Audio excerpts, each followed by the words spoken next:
Hello everyone, how are you? New update today's. Starring Ralph Fiennes as Chef Julian Slowik and Anya Taylor-Joy as Margot, the menu delivers a poignant take on consumerism and the divide between social classes.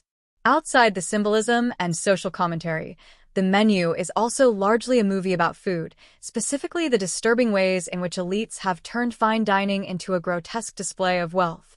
As disturbing as the menu is, there are some other food-related movies that go even further. From films about man-eating vegetarians to murderous barbers, the entries on this list aren't easy to stomach, but they're definitely worth a watch. In a dystopian version of France, where food is hard to come by, Butcher Clapet, Jean-Claude Dreyfus, owns an apartment building that is constantly falling apart. He hires handymen to fix the building, only to later butcher them for their meat.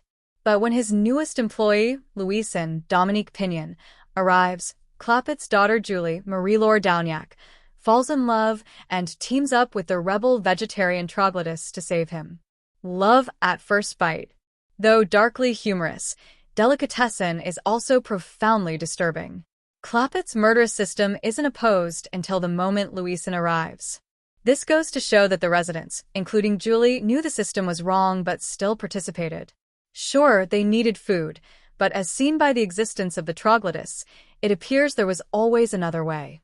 When mobster Albert Spica, Michael Gambon, takes over Le Hollandaise restaurant, he scares off staff and customers with his hostile behavior. This infuriates his wife, Georgina, who begins an affair with one of the restaurant regulars, a bookshop owner named Michael.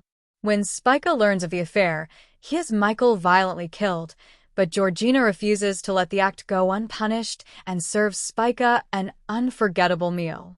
Tasteless behavior.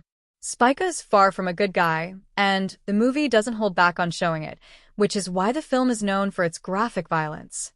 At the same time, it presents an interesting, uncomfortable critique on toxic relationships, infidelity, class division, and so much more.